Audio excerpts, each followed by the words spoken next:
Can you imagine giving birth naturally 8 times?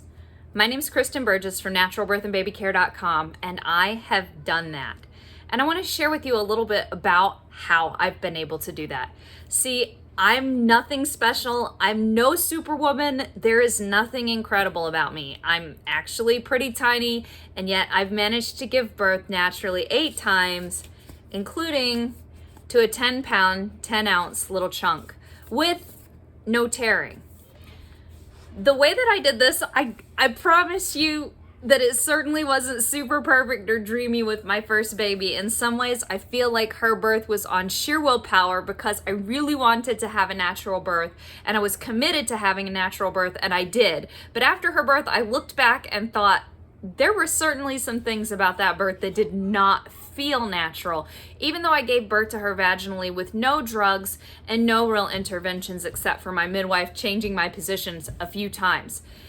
I feel like as I had more babies, I learned more, and I want to share that with you so that you don't have to go through 8 babies to learn those lessons, even if you might want to. If you do, have as many kids as you want. But most moms want to figure out how to have a beautiful and sacred, peaceful, natural birth with, just 1 or 2 babies. So what I discovered was that even though birth is just natural, and my body really does know how to do it, it doesn't feel natural. And the easiest way for me to talk about it is to talk about an athlete. She is doing something that's natural, running or jumping or whatever. Those things are pretty natural. Even sport, little kids play sports all the time. But in order to get to the level that she's at, she's definitely got to do some work and some training and some conditioning. She makes intentional choices, she pays attention to gear and that sort of thing, and then she does training. And that is what makes a difference in birth too. It's very natural, but when you take some time to consciously prepare for it, you're much more likely to have a good experience. Just like that athlete, when she gets out on the track, she's going to have a much better experience if she's prepared herself. If she's taking care of the mind game, if she's taking care of the physical conditioning and all of that.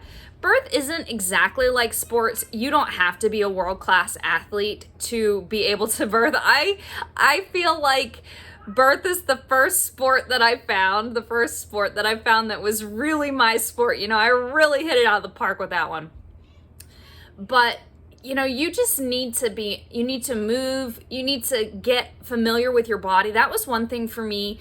I grew up as a tomboy, and because of that, I was actually kind of uncomfortable with my body because I felt like I like doing these things that are typical boy things. I love skateboarding. I loved rollerblading, which I don't even think is a thing anymore, but I loved it. I loved climbing trees. I loved running and jumping, but I also loved babies, even when I was barely more than a baby myself. But when I got to my teenage years, I still felt a little bit uncomfortable in my body because I liked skateboarding. I liked rollerblading with the guys, and I certainly didn't want them to tease me, because I was on the rag or something like that. So I felt a little bit ashamed. It wasn't until I got pregnant that I really started to appreciate my female body for what it was and started to take some time to get in touch with it. And that's one thing that I know that a lot of women need to do. We have a lot of shame or even a lot of trauma in our past. And so taking some time to just make peace with your body, get to know it, to understand what it feels like to be moving, and also what it feels like to be breathing and to be relaxing and softening. Those things will help you have a good natural birth because you'll feel more in tune with your body. And getting to that place where you're listening to your body, where you're honoring your body. If I need to pee, I go pee. If I'm thirsty, I get something to drink. Starting to acknowledge your body and your voice will really help you. It really helped me.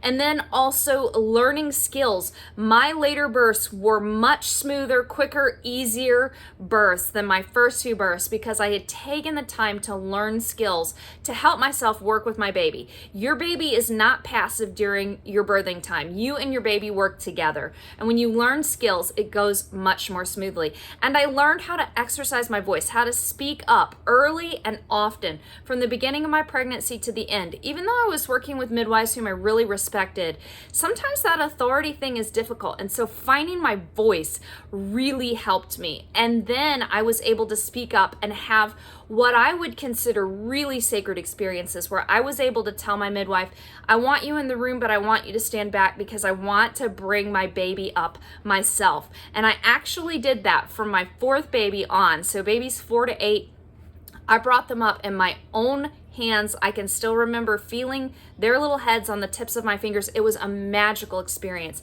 And then bringing them up and having that time that was peaceful and calm, no rush, was just amazing. So these are all skills and techniques that you can learn. It took me 8 babies to figure them out, but I want to give you a shortcut and share with you how you can enjoy and just honor that space for yourself and for your baby during your pregnancy and also during birth to create the sacred birth experience that you want. Check out mamababybirthing.com. That's MAMA babybirthing.com. I would love to support you and creating the birth experience that you want for you and your baby, and I will see you on the other side.